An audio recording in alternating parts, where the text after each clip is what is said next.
In the sealed rooms where Japan's highest military and political authorities gathered, the first reports arrived not as thunder but as paper, measured phrases carried by aides, translated fragments from distant observers, and photographs whose meanings resisted immediate comprehension. At first, the information seemed incomplete, even implausible, filtered through the habitual skepticism of men accustomed to exaggeration from enemies and error from subordinates. Yet as the materials accumulated, a different atmosphere settled over the chambers, one that could not be dismissed with procedural doubt. This was not simply intelligence in the ordinary sense. It was evidence of something that did not fit the inherited grammar of war. The images showed a city erased into light and shadow, structures flattened without the familiar scars of prolonged bombardment, human figures reduced to impressions burned into stone. The reports spoke of a single device, a single aircraft, and a destructive effect that defied established categories. Silence followed the readings, not because there was nothing to say, but because language itself seemed momentarily insufficient. The Japanese High Command had been forged in an era where power was measured through accumulation. Fleets, divisions, industrial output, and the moral endurance of a nation prepared to suffer. Their strategic imagination had always assumed that victory or defeat would emerge from attrition, from the grinding interaction of material strength and national will. What confronted them now unsettled those assumptions at their root. This weapon did not merely intensify existing forms of violence. It appeared to render them obsolete. It compressed what once required months of bombing into a single, irreversible instant. For men trained to think in campaigns and phases, the implication was deeply disorienting. If a city could be annihilated without warning, without sustained engagement, then the familiar balance between offense and defense dissolved into something far more precarious. As the reality of the weapon settled in, disbelief gave way to a colder recognition. This was not an experimental terror or a symbolic strike meant to intimidate. It was a demonstration. The Americans were signaling not just capacity, but a new threshold, one beyond which traditional calculations of sacrifice and resilience no longer applied. Within the High Command, the realization carried a moral weight that went unspoken. The foundations of their wartime rhetoric, built on endurance and honorable suffering, suddenly felt fragile. How does a nation prepare itself to endure what cannot be resisted, only absorbed? How does one appeal to courage when the scale of destruction erases the distinction between soldier and civilian in a single flash? Yet even as the implications darkened the room, there was no immediate outward collapse. These were men accustomed to absorbing catastrophe with controlled faces and disciplined posture. The psychological rupture unfolded internally in the quiet reckoning between duty and inevitability. Some clung to the belief that this weapon might be singular, a rare anomaly rather than a repeatable instrument of policy.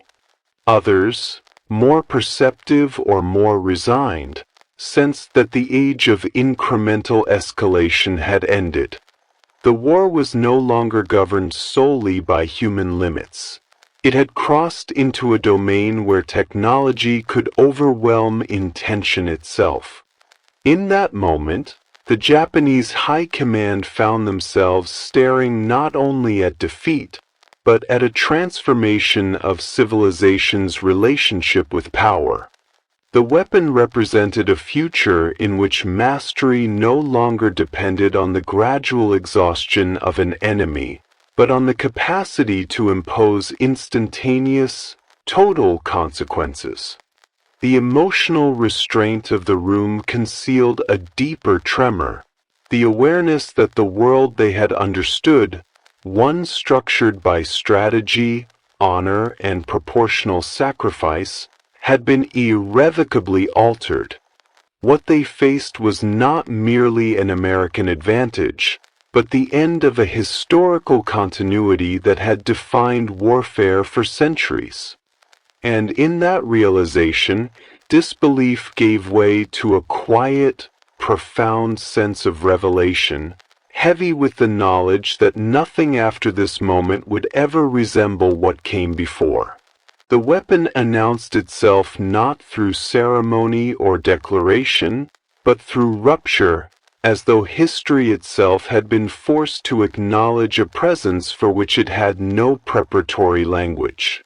Until that moment, war had expanded through recognizably human increments, greater fleets, higher altitudes, longer ranges, each escalation violent yet legible within an inherited structure of cause and consequence.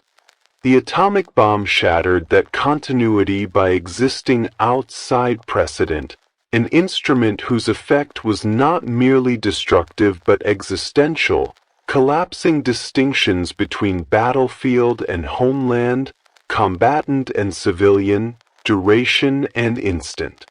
Its arrival into Japanese leadership awareness occurred unevenly through intercepted broadcasts, fragmentary intelligence, and the stunned testimony of observers who struggled to articulate what they had seen. What reached Tokyo was not immediately a coherent picture, but a disturbance in the informational fabric of the war, a growing sense that something had occurred which no previous category could adequately contain. As details coalesced, the realization did not arrive as panic but as a slow, heavy recognition, the kind that resists emotional release because it demands a reordering of fundamental assumptions. For years, Japanese strategic thought had been shaped by the belief that war unfolded through endurance and reciprocal suffering, that even overwhelming force required repetition, time, and the visible exertion of effort. The atomic bomb violated those assumptions by concentrating annihilation into a singular act, suggesting a power that did not argue, persuade, or exhaust, but simply resolved. As this understanding filtered upward, the leadership confronted not just a new weapon, but a new condition of existence within war itself.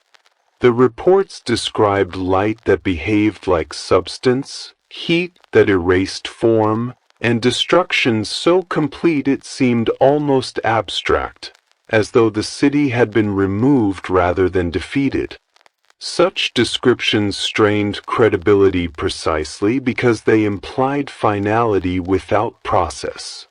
The bomb's unprecedented nature lay not only in its physical effects, but in its philosophical implications. It rendered preparation irrelevant and courage insufficient, replacing the drama of conflict with the certainty of outcome. Within the upper reaches of command, awareness deepened into an unspoken confrontation with inevitability. The bomb's existence suggested that power had crossed a threshold beyond which resistance could no longer shape events in a meaningful way. This was not yet surrender, nor even deliberation, but a moment of stunned comprehension, in which the war they believed they were fighting revealed itself as already transformed.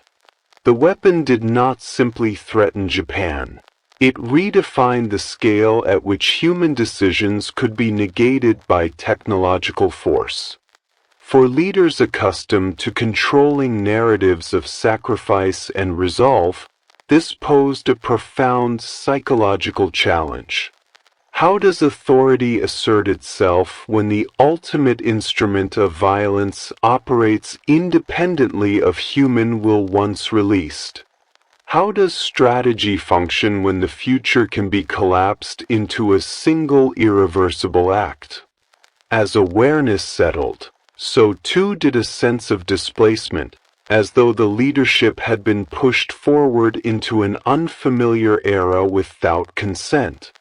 The atomic bomb belonged to a different logic of power, one in which the moral language of war struggled to remain intact.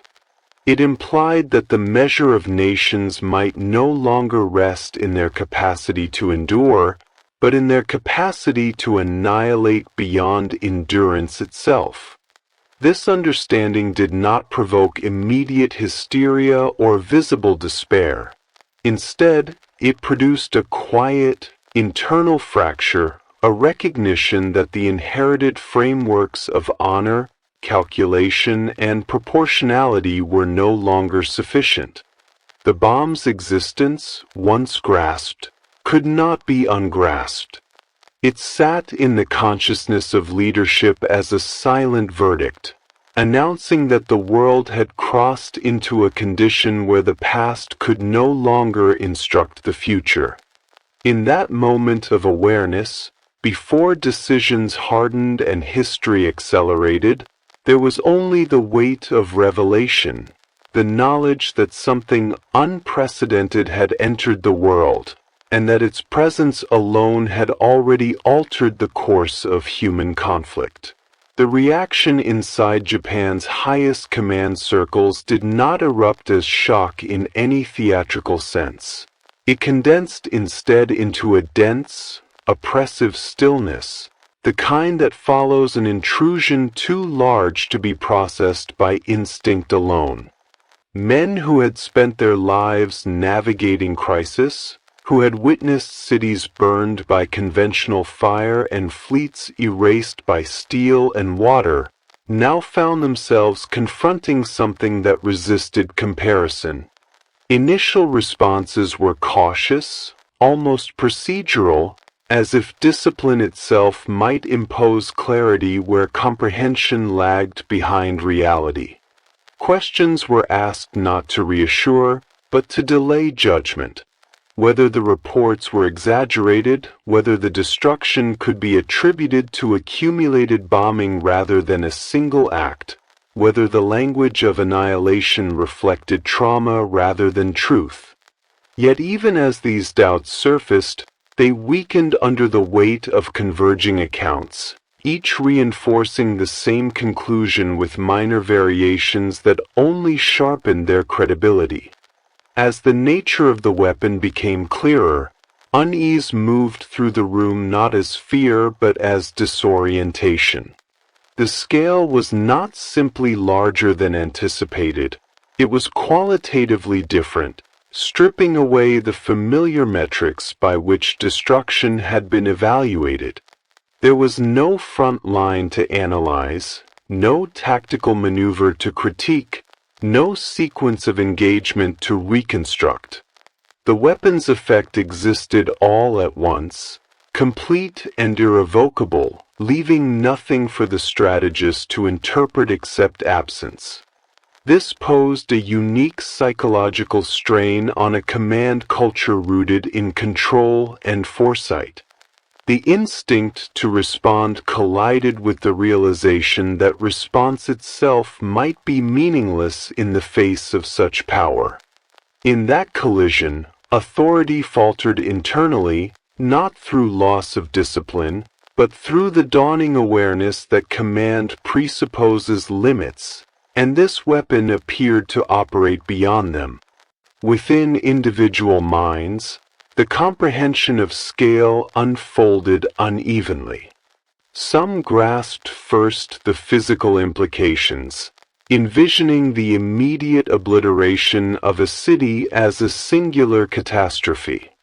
Others perceived, more troublingly, the symbolic rupture, the suggestion that war had slipped beyond the realm of human endurance and entered a domain governed by instantaneous consequence. The latter understanding carried with it a deeper unease, because it implied that the moral frameworks sustaining wartime resolve might no longer apply. Sacrifice, once measured and invoked as a source of strength, now seemed inadequate against a force that did not test resolve but erased it. The weapon did not threaten gradual defeat, it promised absolute vulnerability. Attempts to rationalize the event followed predictable lines, not as denial, but as self-preservation. Perhaps the weapon was too complex to be reproduced, too costly to be deployed repeatedly, too unstable to redefine the conflict. These possibilities were entertained quietly, almost hopefully, yet they carried a fragile quality, as though their proponents sensed they were constructing shelter from speculation rather than certainty. Against these efforts stood a harsher interpretation, rarely spoken aloud but present in the shared silence, that the existence of such a weapon, once proven, altered the strategic universe regardless of its frequency. Even a single demonstration was enough to fracture the equilibrium upon which endurance-based warfare depended. Emotion, when it surfaced, did so in restrained forms, tightened expressions, prolonged pauses, the subtle withdrawal of men into their own thoughts. There was no room for outward despair, only for internal reckoning. The command faced not merely the loss of material or position, but the erosion of narrative coherence. The story they had told themselves about how wars are fought, how nations survive, and how honor intersects with destruction no longer aligned with the evidence before them. This misalignment produced a quiet crisis of meaning, one that could not be resolved through orders or rhetoric. In grappling with the weapon's nature, the Japanese command confronted an unsettling paradox. The more clearly they understood its power, the less agency they felt they possessed. Knowledge did not empower, it diminished. The bomb reduced strategy to contemplation and leadership to witness. In that moment, comprehension itself became a burden, pressing down with the realization that the war had crossed a threshold beyond which familiar forms of courage and calculation could no longer guide outcomes. What unfolded within those rooms was not collapse in the dramatic sense, but a profound internal shift, a recognition that the rules governing destruction had changed, and that those entrusted with command were now standing on uncertain ground, tasked with understanding a force that had already outrun their ability to contain it. What began as an effort to comprehend a single catastrophic event gradually transformed into something more unsettling, a reassessment of the enemy itself. The bomb could not be separated from the nation that produced it, and in that linkage the Japanese command found their long-held perception of American capability quietly unraveling. Until now, the United States had been understood as powerful in scale rather than depth, formidable through industry, numbers, and persistence, but strategically legible and technologically incremental. Its strength was assumed to lie in accumulation, not rupture. The atomic bomb disrupted that image entirely. It suggested not only industrial abundance, but an ability to concentrate intellect, resources, and secrecy into a result so decisive that it bypassed conventional struggle altogether. In this realization, American power ceased to feel distant or abstract and instead assumed a disturbing immediacy, as though an unseen dimension of capability had suddenly revealed itself. The implications reached beyond the weapon's destructive effect. What unsettled the command was the recognition that such a device required years of coordinated effort, advanced theoretical understanding, and an organizational discipline capable of sustaining enormous complexity without collapse. This was not improvisation born of desperation. It was mastery exercised with deliberation. The bomb implied laboratories protected from scarcity, minds free to pursue abstraction at scale, and a state apparatus able to convert invisible knowledge into overwhelming force. For leaders who had believed technological parity to be narrowing, this recognition carried a quiet humiliation. It suggested that the contest had never been as balanced as assumed, that beneath the visible war lay an unseen contest already decided by capacity rather than courage. As this perspective took hold, American military power began to appear less as an adversary to be worn down and more as an environment to be survived, if survival were still possible. The traditional comfort of believing in limits, limits of endurance, limits of escalation, limits of what any nation could impose, fell away. The United States now appeared capable of redefining those limits at will, of shifting the terms of war without warning or negotiation. This was dominance not merely of territory or sea lanes, but of the future itself. The bomb signaled that American power could reach beyond the present conflict, shaping the conditions under which all future conflicts would be fought. Such dominance did not rely on repetition. Its mere existence exerted pressure. Within the command, this realization altered the psychological balance of the war. Confidence, once sustained by the belief that suffering could equalize disparity, now felt fragile. The idea that national spirit might offset material disadvantage depended on the assumption that suffering had meaning within a shared human scale. The bomb shattered that assumption by rendering suffering absolute and indiscriminate, beyond the reach of valor or preparation. Against such capability, resolve risked becoming symbolic rather than strategic. The United States no longer needed to test Japanese endurance. It could simply negate it. This was not the dominance of conquest, but of inevitability. There was also an unspoken recognition that technological superiority of this magnitude could not be isolated to a single weapon. If such power existed here, what else remained concealed? The bomb opened a corridor of speculation in which American innovation appeared boundless, its next advance unknowable but certain. This uncertainty proved as corrosive as the weapon itself.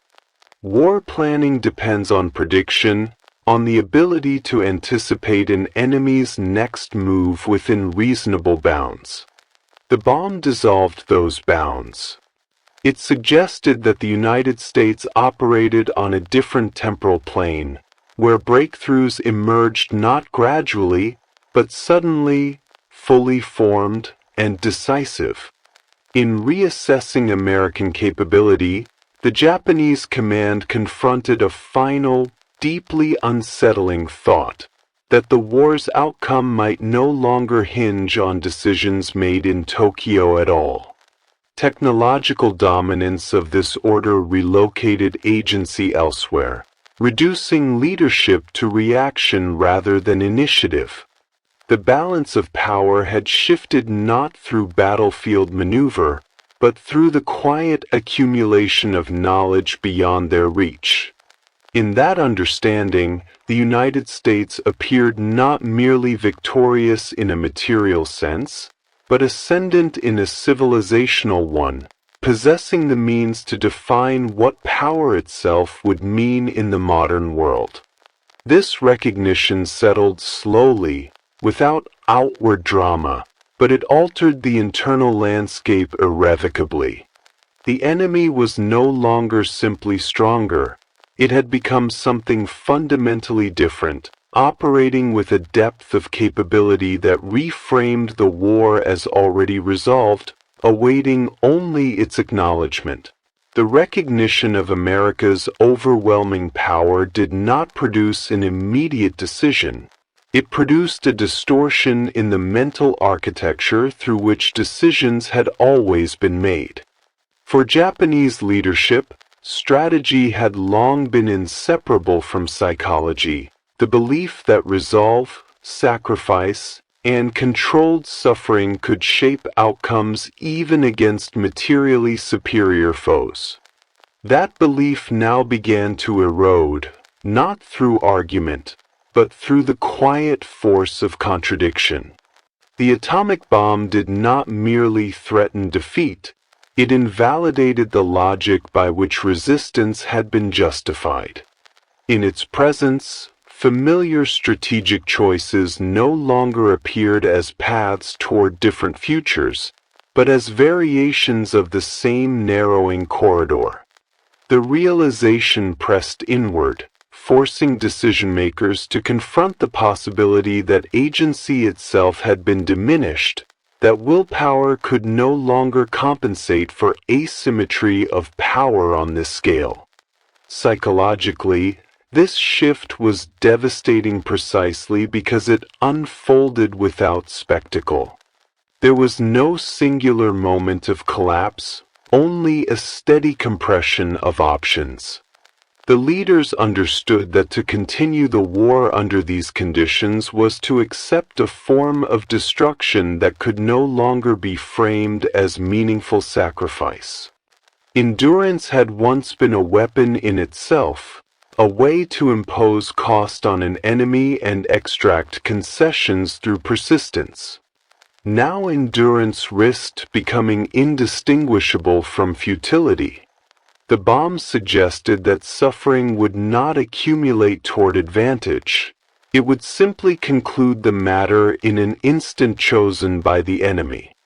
This awareness hollowed out the emotional foundation of continued resistance, replacing determination with a restrained but corrosive doubt. Strategically, the implications were equally paralyzing. Planning presupposes a stable relationship between action and consequence, yet the weapon introduced a level of unpredictability that made such relationships unreliable. Any decision to continue fighting carried with it the implicit acceptance of annihilation beyond defense or mitigation. The calculus of loss, once grim but bounded, expanded into something absolute. Commanders could no longer weigh territory against time or casualties against leverage, because the scale of potential loss had escaped proportional reasoning. Strategy, in this environment, ceased to be a tool for shaping outcomes and became instead an exercise in confronting inevitability. This realization placed Japanese leadership in a profound moral tension. To persist in the war was to risk exposing the population to destruction that could no longer be justified as necessary or redemptive. Yet to alter course meant confronting the collapse of a narrative that had sustained national purpose and personal identity. Authority itself felt endangered, not by external pressure alone, but by the internal recognition that its guiding principles might now be obsolete. The bomb forced leaders to consider whether obedience and sacrifice retained meaning when the future could be erased without contest. Such questions did not invite easy answers. They lingered, unspoken, shaping deliberation through silence rather than debate. The psychological weight of America's power also altered perceptions of time. Previously, time had been an ally. Each day endured was proof of resilience, each delay a form of resistance. Now time appeared hostile, a window during which unimaginable force could be deployed again, at a moment beyond anticipation. Waiting no longer felt strategic, it felt dangerous. This inversion deepened the sense of confinement, as though decision-makers were enclosed within a shrinking temporal space, pressured not by enemy movement, but by the mere existence of capability. Yet even within this pressure, restraint prevailed. The leadership did not rush toward conclusions, nor did they publicly acknowledge the depth of the shift occurring within them. The psychological impact manifested instead as a subdued gravity, a careful reconsideration of words, a hesitation where certainty had once resided. Strategy became introspective, less about maneuver and more about consequence. Each option was now shadowed by the knowledge that American power had transcended contest and entered the realm of finality. In this altered landscape, decision-making could no longer rely on precedent. The past offered no guidance for a present in which power had become overwhelming rather than comparative. The bomb forced Japanese leadership to reckon with a stark possibility that the war was no longer something to be managed, prolonged, or shaped, but something whose end had effectively been determined elsewhere. This did not compel immediate surrender of will, but it fundamentally reoriented the meaning of choice itself. Decisions were no longer about victory or even honor in the traditional sense. They were about responsibility under conditions where resistance might no longer serve the nation it was meant to protect. The psychological and strategic impact converged in this realization, heavy and inescapable, reshaping judgment from within and leaving leadership to navigate a reality in which overwhelming power had already rewritten the rules by which they had lived and fought. By the time the implications of American power had fully settled, the Japanese leadership found themselves standing at a threshold they could neither deny nor easily cross. What had begun as an effort to understand a weapon had evolved into a broader reckoning with the war itself, a recognition that its trajectory had already bent away from their control. The realization did not arrive as a sudden epiphany, but as a slow convergence of understanding, in which each prior assumption quietly failed to hold. The war they believed they were directing now appeared to be moving according to forces beyond strategy, beyond valor, and beyond the accumulated logic that had once justified continued resistance. In this moment, the conflict ceased to feel open-ended and instead assumed the shape of an approaching conclusion, one whose contours were increasingly difficult to alter. This shift marked a profound change in how leadership interpreted their role within the war. Previously, command had meant shaping events through resolve and calculation, sustaining belief in the idea that outcomes could still be influenced through endurance. Now, that belief weakened under the weight of evidence suggesting that the decisive variables no longer resided within Japan's capacity to act. The realization reframed the war from a struggle of wills into an imbalance of realities, where one side possessed the means to impose finality without negotiation. In accepting this, even privately, leadership crossed a psychological boundary.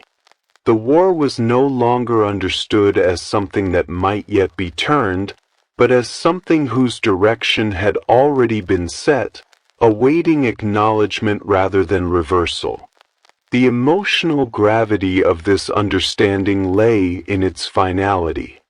To recognize the turning point was to accept that the language of perseverance, so carefully cultivated and deeply internalized, could no longer sustain its original purpose. Suffering, once interpreted as meaningful proof of national strength, now risked becoming evidence of misjudgment. This did not erase devotion or loyalty, but it altered their function. They could no longer be used to imagine victory. They could only be weighed against responsibility. Leadership found itself confronting an unfamiliar moral terrain, one in which the continuation of war demanded justification not in terms of honor or resolve, but in terms of consequence. Strategically, the realization imposed clarity where ambiguity had once provided comfort. The future no longer appeared as a range of possibilities branching outward, but as a narrowing path shaped by overwhelming disparity. This clarity was not liberating, it was constraining. It removed the illusion of control while demanding a higher level of accountability. Decisions made under this new understanding carried a different weight, because they were made with the knowledge that the war's endpoint was no longer hypothetical. The turning point lay not in a single decision or announcement, but in the internal acceptance that the arc of the conflict had shifted irrevocably. In this acceptance, Japanese leadership encountered a quiet but decisive transformation. The war was no longer framed solely through the lens of national destiny, but through the recognition of limits, limits of resistance, limits of sacrifice, limits of what leadership could responsibly demand. The realization forced a re-examination of purpose itself. If the war's trajectory could no longer be altered, then the meaning of continued struggle had to be reconsidered. This was not a retreat from duty, but a confrontation with reality stripped of sustaining illusions. The turning point did not resolve uncertainty, it deepened it. Yet it also marked the moment when understanding replaced hope as the dominant force shaping perception. The leadership's view of the war shifted from aspiration to reckoning, from belief in endurance to awareness of inevitability.